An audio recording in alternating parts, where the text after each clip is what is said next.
Editora Árbol de la Vida presenta Alimento Diario. Serie Los Ministros del Nuevo Pacto. Título: Las promesas de Dios. Título de la semana: El Ministerio de la Reconciliación.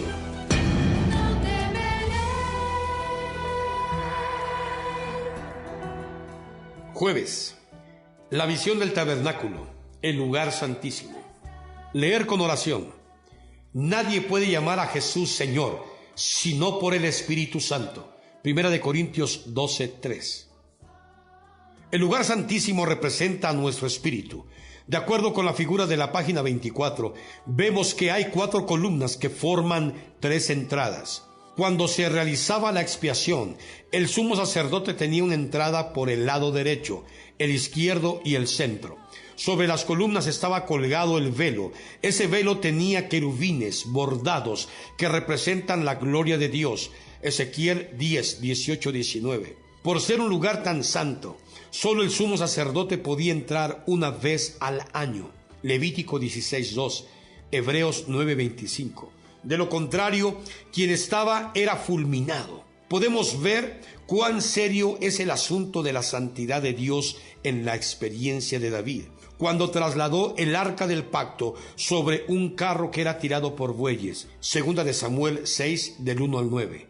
El arca del Señor había sido capturada y estaba en la tierra de los filisteos. A fin de buscarla, David preparó un carro nuevo. En el camino los bueyes tropezaron y Usa, uno de los que guiaban el carro, extendió su mano hacia el arca para evitar que se cayera.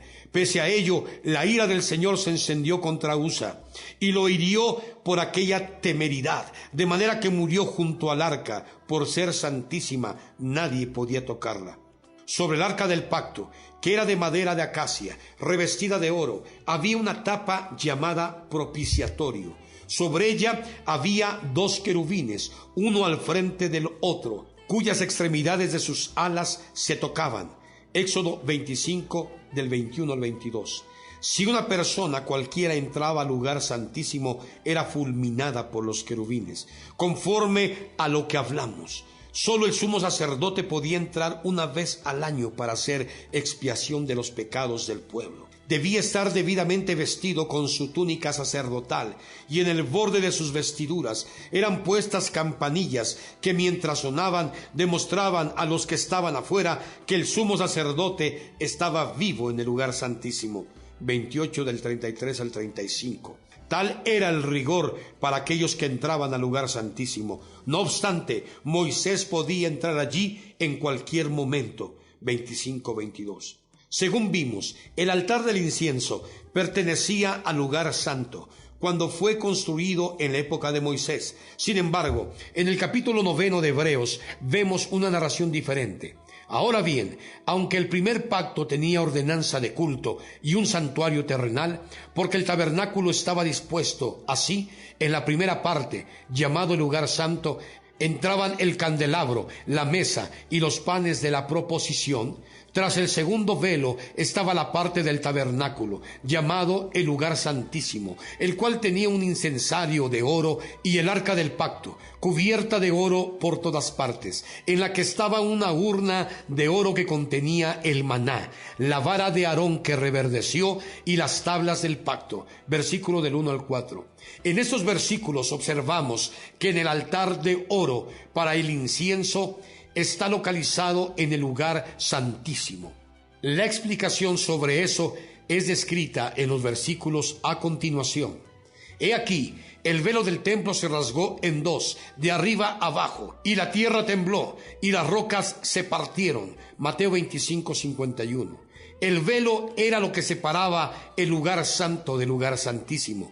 Asimismo, es el que se rasgó cuando el Señor entregó su espíritu en la cruz, después de haber clamado a gran voz. Además, Jesús permaneció colgado en aquella cruz durante 6 horas. Durante las 3 primeras horas, el Señor fue juzgado por los hombres, hecho que se observa por la ridiculización y burla de las personas que estaban presentes allí. Versículo 47 al 49. No obstante, en las últimas 3 horas Jesús fue juzgado por Dios mismo, y desde la hora sexta hubo tinieblas sobre toda la tierra hasta la hora novena. Versículo 45. Cerca de la hora novena, Jesús clamó a gran voz, diciendo: Elí, Elí, lama sabactani.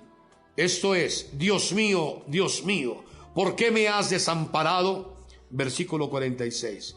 Los pecados de todo el mundo estaban sobre el Hijo de Dios en la cruz. Tal situación formó densas tinieblas en pleno día.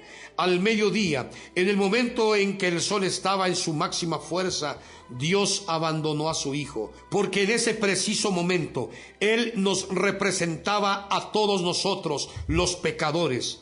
Isaías 53, 4, 5.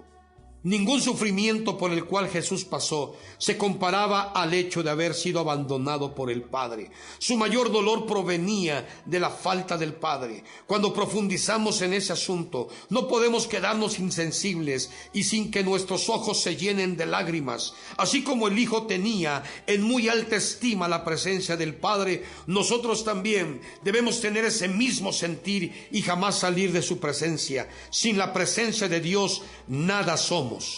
Todo ese sufrimiento del Hijo fue para proporcionarnos una entrada al lugar santísimo. A través de la figura del tabernáculo podemos ver que el velo que se rasgó nos abrió un nuevo y vivo camino, según leemos. Así que, hermanos, teniendo la libertad para entrar en el lugar santísimo por la sangre de Jesucristo, por el camino nuevo y vivo que Él nos abrió a través del velo, esto es, de su carne, Hebreos 10, del 19 al 20. Querido lector, el camino al lugar santísimo está abierto para nosotros. ¡Aleluya! Ahora podemos entrar osadamente al lugar más íntimo de Dios. No obstante, aún podemos pensar que somos indignos o que no lo merecemos. No obstante, mientras más indignos nos consideremos, necesitaremos entrar más en el lugar santísimo. El Señor Jesús, con el postrer Adán, se hizo el Espíritu vivificante. 1 Corintios 15, 45. Cuando invocamos el nombre del Señor, oh Señor Jesús, oh Señor Jesús, oh Señor Jesús, según la palabra de Dios, tenemos la garantía de que estamos en el Espíritu. Nadie puede llamar Jesús Señor sino por el Espíritu Santo. 13:3. Invocar el nombre del Señor solo es posible por el Espíritu. Si invoca el nombre del Señor, usted es una persona espiritual. El Señor Jesús es maravilloso.